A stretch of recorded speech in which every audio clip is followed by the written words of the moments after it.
Alors bonjour à toutes et à tous, aujourd'hui on va parler des freins de la CB650R. Donc c'est une des vidéos de la mini série que je vais vous faire. Allez, c'est parti.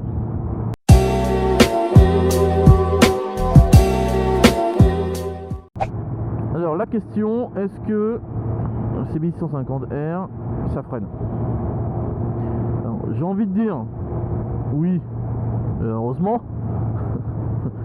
Parce que si les motos que vous prenez qui fait 180 kg ne freinent pas, ça serait un petit peu gênant. Alors c'est vrai que je trouve que dans les vidéos on en fait un peu tout un foin sur ces étriers radio, Brembo, 320 mm, etc. J'ai l'impression que c'est une question de on va toujours pareil, hein, c'est une question de celui qui a la plus grosse. Ici sur la Honda, c'est du Nissin. Est-ce que le Brembo c'est mieux? Ah oui, bien sûr c'est mieux le Brembo, ça on est d'accord, il n'y a pas de... La question ne saute pas, comme les suspensions, le all-in c'est bien, mais il y a des motos qui n'ont pas de all-in, c'est pourtant la suspension tient très bien. Donc la question c'est surtout, est-ce que ça freine assez bien pour ce que vous avez à faire? C'est-à-dire faire de l'autoroute, des freinages d'urgence, ou faire de la ville. Donc généralement en ville c'est un petit peu le souci, c'est que généralement on a besoin de freiner assez souvent. En tout cas, des fois de manière brutale si on s'amuse à tourner un petit peu trop la poignée, et de savoir si est-ce qu'on peut arrêter les 180 et quelques kilos de la Honda. Je suis pas sûr que vous allez faire de piste avec, donc très franchement, je pense que les freins Nissin qu'il y a sur cette moto là seront largement suffisants. Donc devant, c'est pour ceux qui aiment bien la partie technique, c'est du 320 mm en étrier 4 pistons radio. Et à l'arrière c'est un 240 mm simple disque. Donc c'est vrai que bon, on utilise principalement le frein avant. Des fois le frein arrière en même temps lorsque vous allez faire un freinage d'urgence, mais ça vous l'avez tous appris quand vous avez passé le permis moto, hein, le fameux exercice de freinage d'urgence.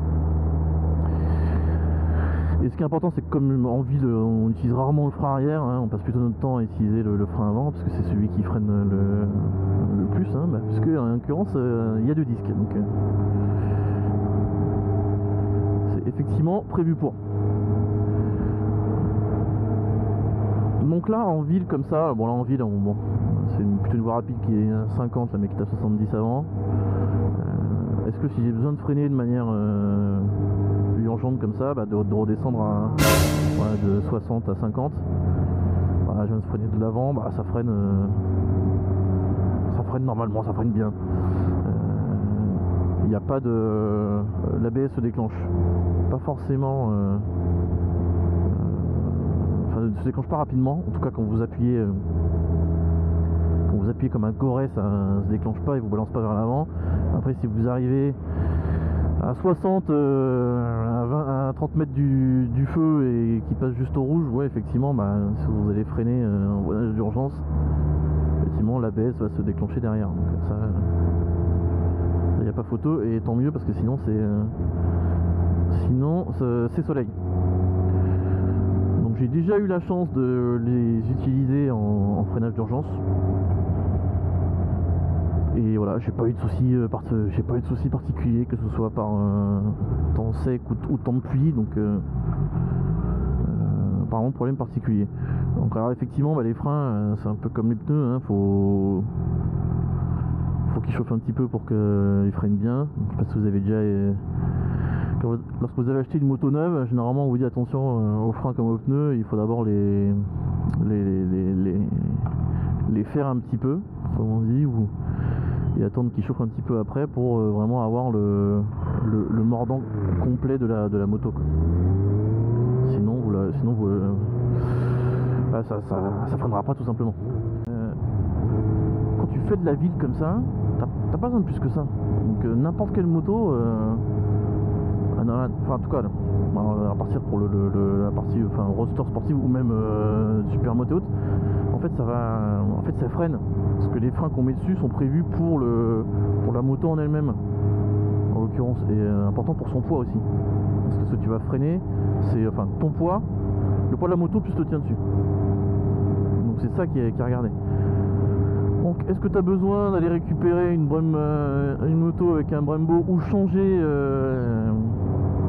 des électriques justement pour en mettre des radios et puis mettre du Moabo dessus, etc. Franchement non. Franchement non.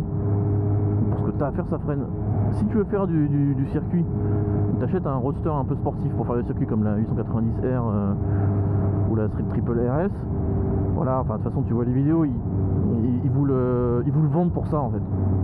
Ils vous le vendent pour faire de la route et pour potentiellement, si vous avez envie de faire du circuit et pas avoir 4 motos et 4 motos, déjà 2 c'est pas mal, d'avoir une moto pour la ville et ensuite pour vous amuser sur circuit après quoi. Voilà, vous avez un peu tout en un. Donc forcément, si vous voulez un tout en un, bah, ils vont vous mettre un peu le meilleur matos en termes de freinage, parce que sur une piste c'est quand même plus intéressant d'avoir des freins Brembo quand vous passez de 120 à 50. Alors je dis pas que ça se fait pas avec du Nissin, hein, mais c'est quand même mieux si vous avez du Brembo quoi. Alors est-ce que j'ai déjà eu des problèmes de freinage avec cette moto, même que ce soit l'hiver ou l'été? Alors il n'y a pas de Durit Avia hein, sur la Honda. Je sais que on l'a sur la Street Triple RS et autres. Donc Durit Avia, Durit Avia Aviation, c'est un matériau qui permet d'éviter que le câble se détende à forte chaleur, donc ça reste mieux à la chaleur, donc le câble dans lequel passe le liquide de frein. Donc très franchement, j'ai déjà fait un road trip pour aller de Paris à Noirmoutier. C'est l'été dernier, on pouvait sortir encore. Où il faisait très chaud, il devait faire 35 degrés à peu près, quelque chose comme ça. Donc j'ai fait l'autoroute et j'ai fait de la route de campagne. Alors de préférence de la route de campagne parce que l'autoroute c'est un peu chiant, et ça on en parlera dans une autre vidéo. Donc la route de campagne à 80 km/h, c'est beaucoup plus sympa en plus en termes de paysage, vous passez dans les forêts, etc. Bref, c'est quand même mieux. Et il faisait très très chaud et j'ai pas franchement eu de problème de freinage ou encore une fois, moi j'ai pas vu la différence, parce que je suis pas un pilote non plus. Donc lorsque je suis sur la route de campagne en trip à 80,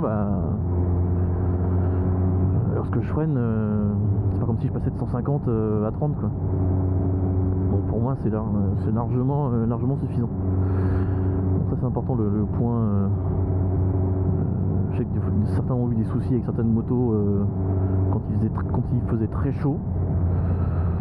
Mais moi très franchement sur celle-là je l'ai vraiment pas ressenti, et je pense que même ceux qui ont eu des problèmes, alors je sais pas si c'est ça dépend des modèles. Si c'est des motos qui ont 10-15 ans, c'est peut-être un peu différent, mais là sur des modèles de 2019, très franchement en un an et demi, j'ai vraiment pas eu de problème. En conclusion, est-ce que les freins de cette CB freinent? Oui, ça freine les 100 et 80 quelques kilos plus le pilote qui est dessus. L'ABS ne se déclenche pas de manière intempestive. En tout cas, de toute manière, il n'est pas désactivable. En tout cas, vous pouvez freiner un petit peu fort sans vouloir vous arrêter. L'ABS ne va pas se déclencher tout de suite. Pour le coup, c'est assez bien fait.